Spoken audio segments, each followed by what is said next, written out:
Sometimes the most powerful moments happen when nobody is watching. Sometimes the truest test of character comes not in grand speeches or royal ceremonies, but in the quiet spaces between public appearances.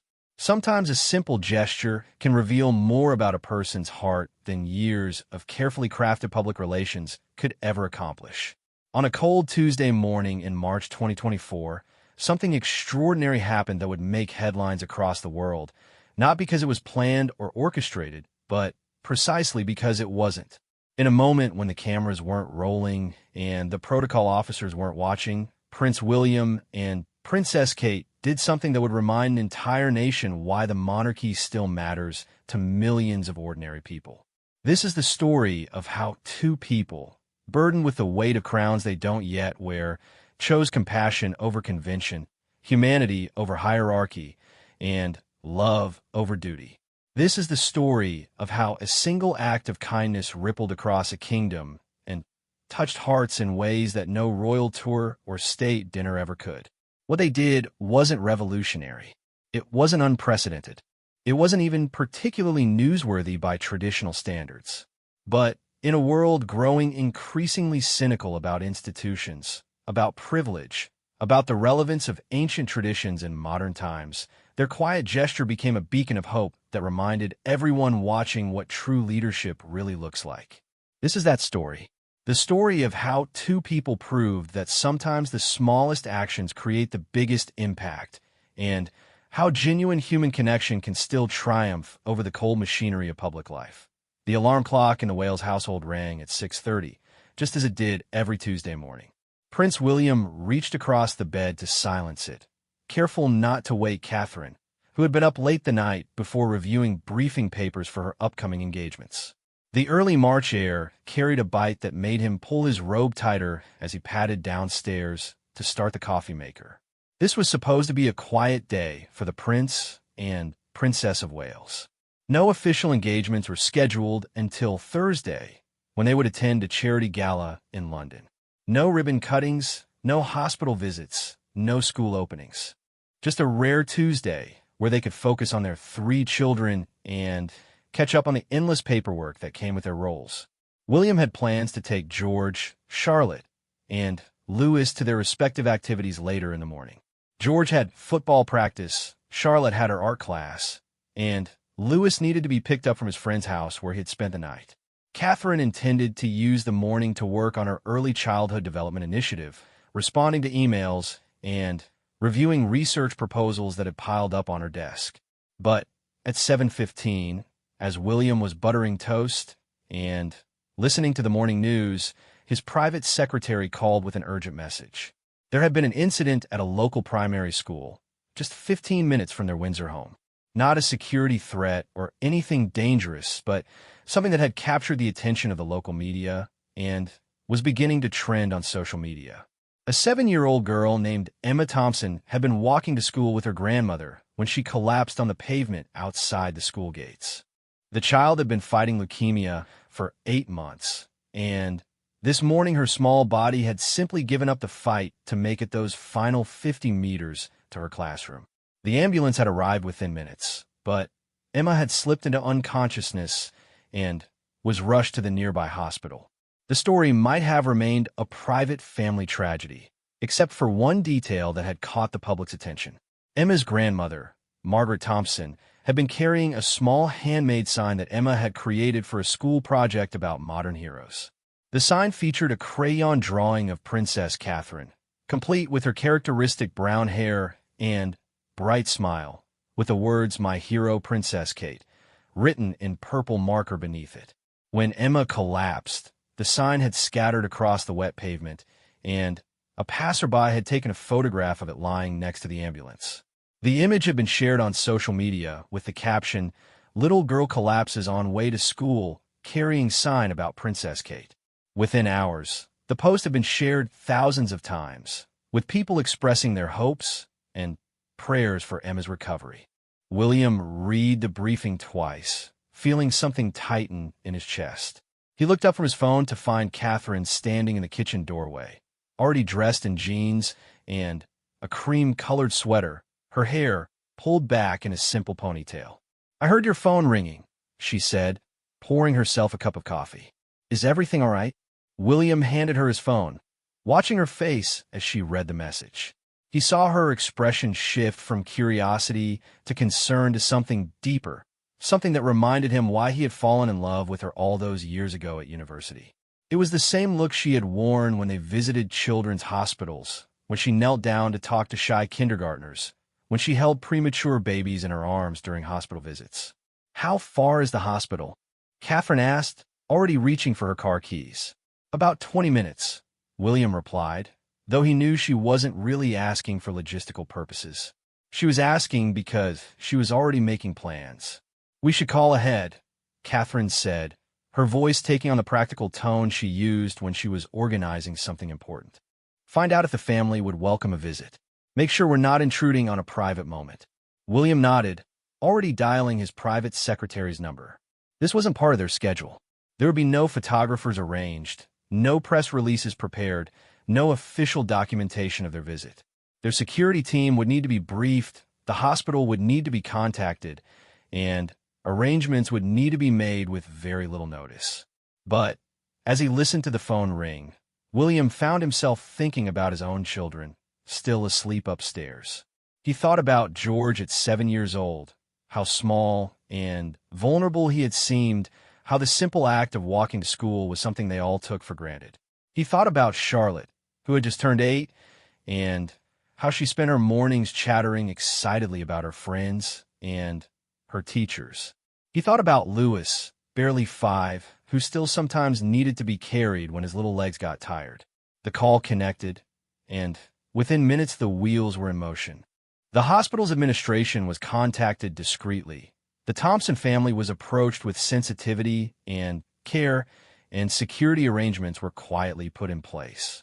Margaret Thompson, Emma's grandmother, was initially skeptical when approached by hospital staff. She had spent the last 3 hours sitting in a waiting room, watching doctors and nurses rush past, waiting for any news about her granddaughter's condition. "You're telling me the prince and princess want to visit Emma?" Margaret asked the hospital's patient liaison officer. "Are you certain? This isn't some sort of mistake."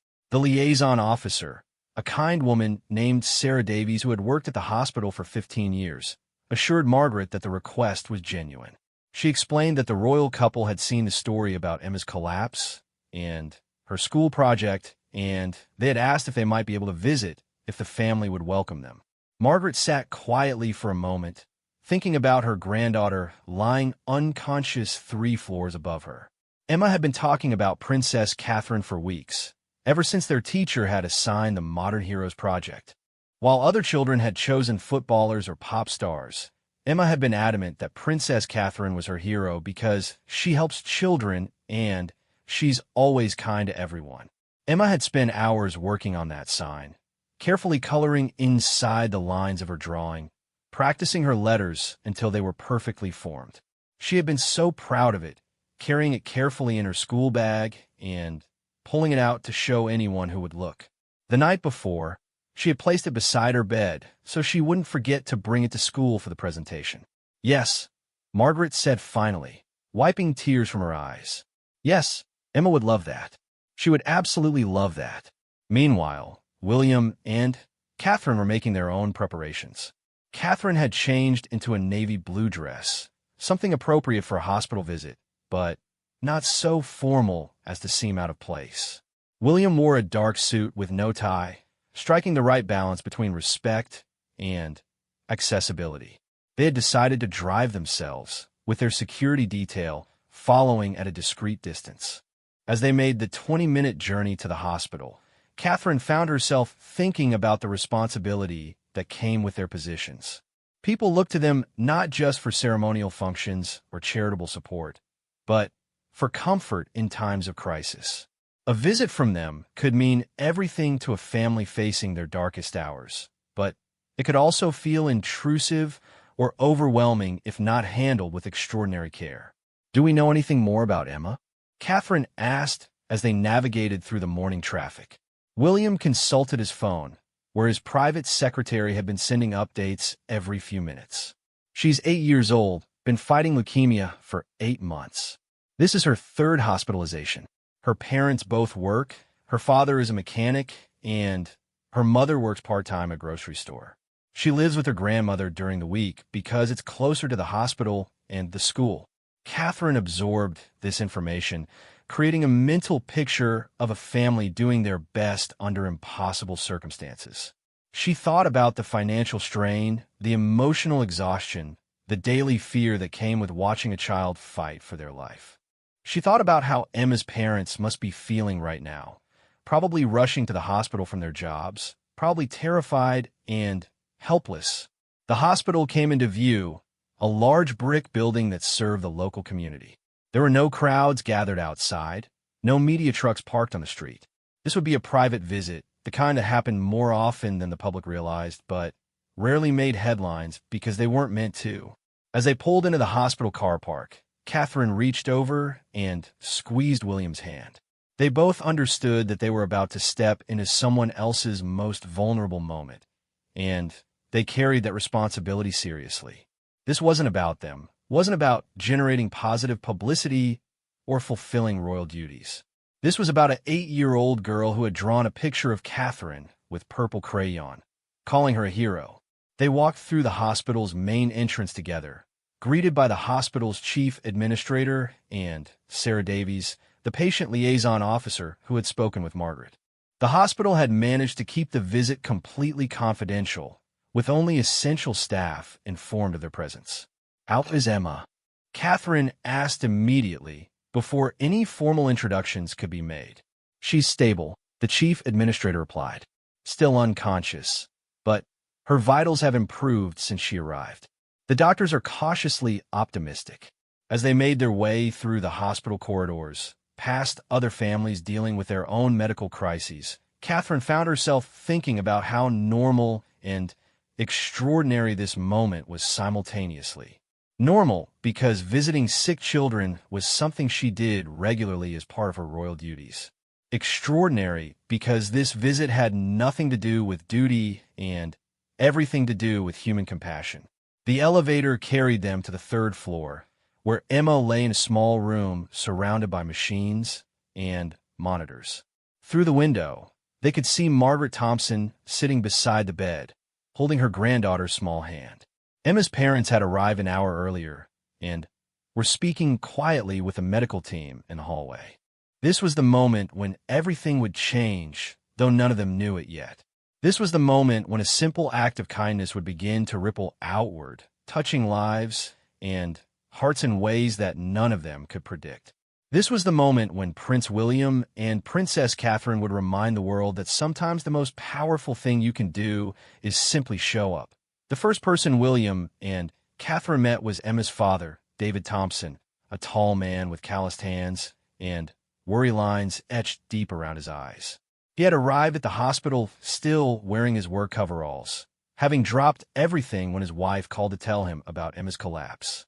When the hospital administrator introduced him to the prince and princess, David's first instinct was to apologize for his appearance. "I'm sorry, I came straight from the garage," he said, looking down at his oil-stained hands. "I didn't have time to change." Catherine stepped forward and took his hand without hesitation, her eyes meeting his with genuine warmth. "Please don't apologize. We're just grateful you welcomed us here. How are you holding up?" The question broke something loose in David's carefully maintained composure. For the past 3 hours, he had been a strong one, reassuring his wife and his mother-in-law that Emma would be fine, that she was a fighter, that everything would work out. But something about Catherine's gentle tone and William's understanding nod made him feel safe enough to let his guard down. "I don't know," he admitted, his voice cracking slightly. "She was so excited about school today. She had this presentation about heroes, and she'd been practicing all weekend.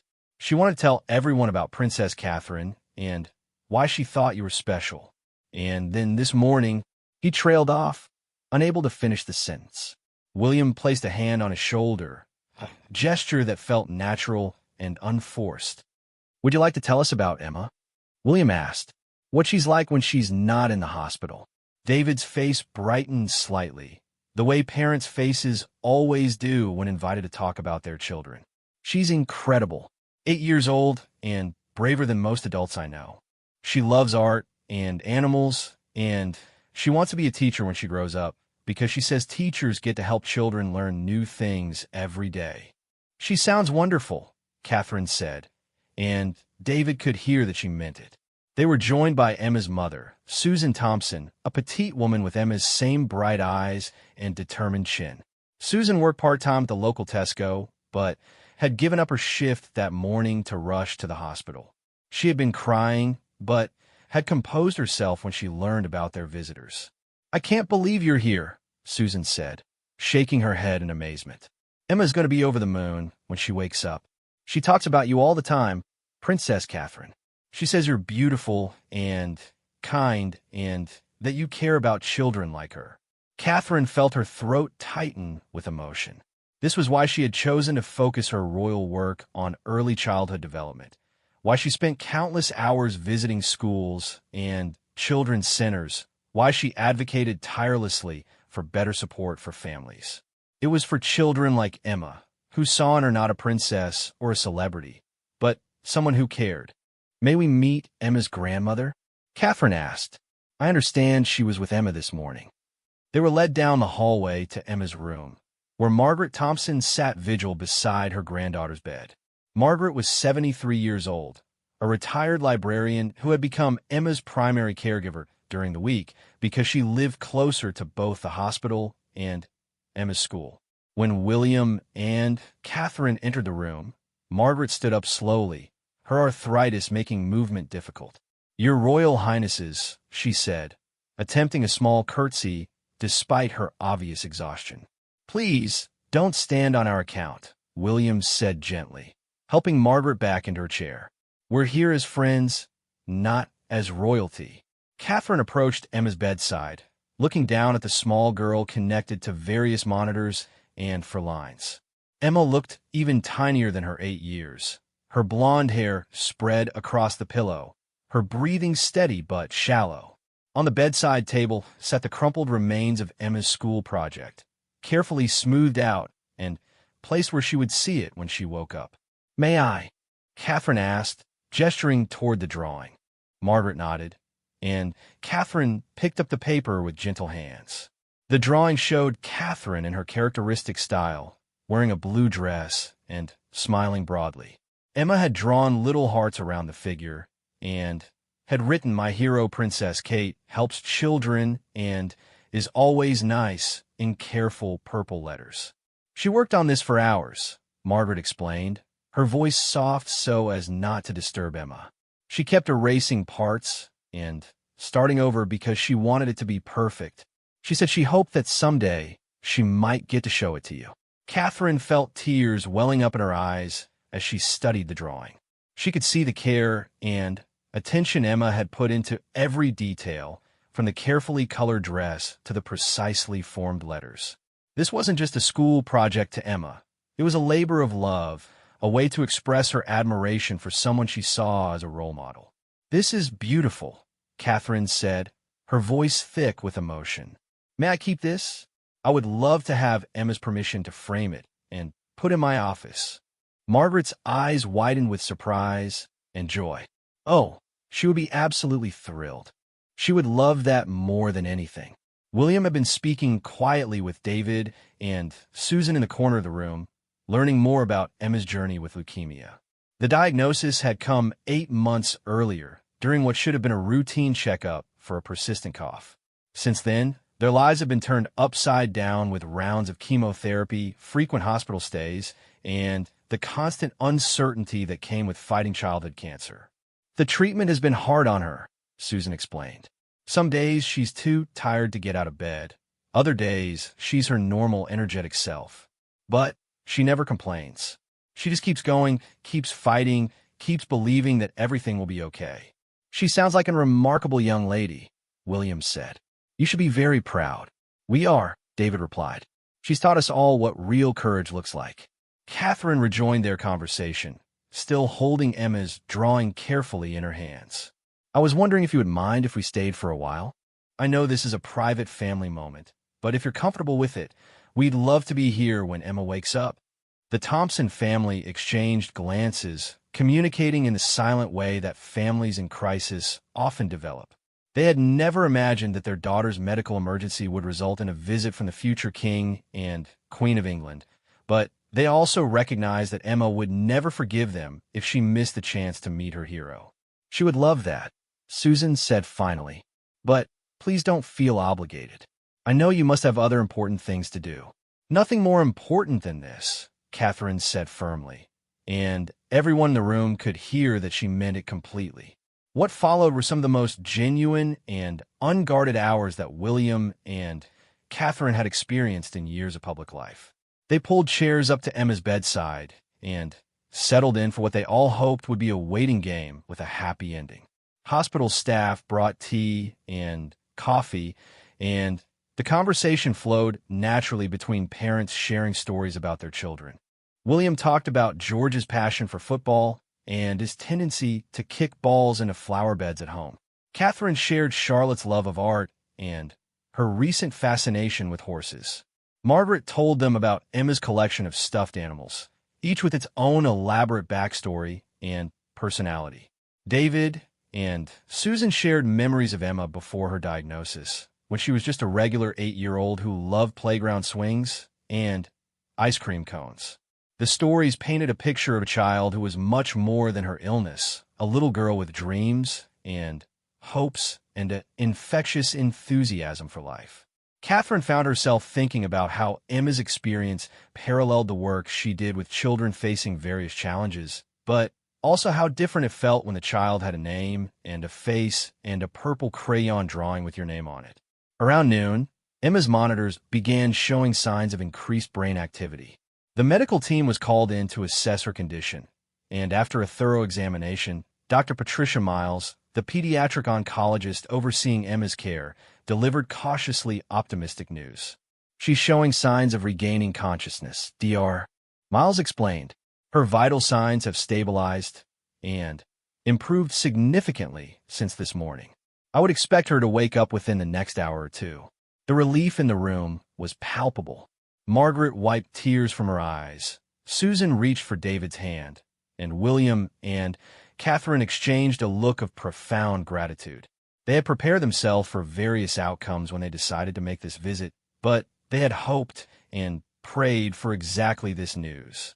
When she does wake up, Dr. Miles continued, she may be confused or disoriented at first. That's completely normal. She'll likely be weak and tired, but if her recovery continues at this pace, we should be able to move her out of intensive care tomorrow. As they settled back into their vigil, Catherine found herself reflecting on the randomness of human connection. This morning, she had never heard of Emma Thompson. Now, she felt personally invested in this little girl's recovery, genuinely moved by her artwork, and deeply touched by her family's strength in the face of unimaginable challenges. The afternoon passed quietly, with Emma's family and her unexpected royal visitors taking turns reading to her from a collection of books Margaret had brought from home. William surprised everyone by doing dramatic voices for different characters in the stories, while Catherine proved to be particularly gifted at animal sound effects. At 2:30 in the afternoon, Emma's eyelids began to flutter. Margaret noticed it first, leaning forward in her chair and calling softly to her granddaughter. Emma, sweetheart, can you hear Grandma? Emma's eyes opened slowly, blinking against the soft hospital lighting. Her gaze was unfocused at first, moving around the room as her brain worked to process where she was and what had happened. When her eyes finally settled on her grandmother's face, she managed a small smile. Grandma, she whispered, her voice hoarse from the breathing tube that had been removed hours earlier. I'm here, darling, Margaret said, tears streaming down her face. We're all here. Emma's gaze moved around the room, taking in her parents, the medical equipment, and then landing on two faces that she recognized but couldn't quite believe she was seeing. Her eyes widened, and she looked back at her grandmother as if asking for confirmation that she wasn't dreaming. Emma, Catherine said softly, moving closer to the bed. I'm Catherine. I heard you made a beautiful drawing of me for your school project. Your grandmother showed it to me, and I think it's absolutely wonderful. Emma stared at Catherine for a long moment, her young mind processing this impossible development. Then, in a voice that was barely above a whisper, but filled with wonder, she said the words that would make headlines around the world. "You came to see me?" "Of course we did," William replied, stepping up beside Catherine. "We heard that you were our friend, and friends take care of each other." Emma's face broke into the brightest smile anyone in that room had ever seen, a smile that seemed to light up the entire hospital room and promised that everything was going to be all right. Emma's first words to Princess Catherine were not what anyone expected from an 8-year-old meeting royalty for the first time. There was no shyness, no stammering, no overwhelming awe. Instead, Emma looked directly at Catherine with a matter-of-fact honesty that only children possess and said, "Your hair is prettier in real life than on television." Catherine laughed, a genuine sound of delight that filled the hospital room with warmth. "Well, thank you very much. I have to say, your hair is absolutely beautiful too. I love how it catches the light." Emma reached up to touch her own blonde locks, which had grown back differently after chemotherapy, curlier and softer than before. "It's not the same as it used to be," she said matter-of-factly. "The medicine made it fall out, but Daddy says the new hair is special because it grew back stronger." "Your daddy is absolutely right," William interjected, settling into the chair beside Emma's bed. "Sometimes when we go through difficult things, we come back stronger than before." Emma studied William with the same direct gaze she had given Catherine. "Are you really a prince? You don't look like the princes in my storybooks." "What do the princes in your storybooks look like?" William asked, genuinely curious. "They have golden crowns and ride white horses and live in castles with towers," Emma explained seriously. "You look more like my teacher, Mr. Henderson, except taller." The adults in the room struggled to contain their laughter, and William grinned broadly. "Well, I do live in a sort of castle, though it's not quite like the ones in storybooks. And I have ridden horses, though they're usually brown rather than white. As for the crown, that belongs to my grandmother right now." Emma processed this information with the logical mind of a child, trying to reconcile fairy tales with reality. "So you're like a prince in training?" "Something like that," William agreed, charmed by her directness. Catherine had been observing this exchange with growing admiration for Emma's resilience and spirit. Despite everything this little girl had been through, she maintained the natural curiosity and fearlessness that made childhood magical. "Emma, would you like to tell me about your drawing? Your grandmother said you worked very hard on it." Emma's face lit up with pride. "I drew you because my teacher said we had to pick a modern hero, and everyone else was picking footballers or singers, but I think you're more special because you help children like me." "What do you mean, children like you?" Catherine asked gently. Emma thought for a moment, searching for the right words. "Children who are sick or sad or scared. Grandma showed me pictures on her computer of you visiting hospitals and schools and places where children need help. She said you spend your time making sure children have what they need to be happy and healthy." Catherine felt her heart constrict with emotion. This 8-year-old had understood the purpose of her work better than many adults who analyzed it in newspapers and magazines. "That means everything to me, Emma. Thank you for saying that. Can I tell you a secret?" Emma asked, glancing around the room conspiratorially. "Of course," Catherine replied, leaning closer. Emma lowered her voice to a whisper that everyone could still hear. "Sometimes when I'm scared about the treatments or when the medicine makes me feel sick, I pretend that you're here talking to me. I pretend you're telling me stories about your children and about all the places you've visited." The silence that followed was profound. Margaret wiped tears from her eyes. Susan reached for David's hand, and William felt his own throat tighten with emotion.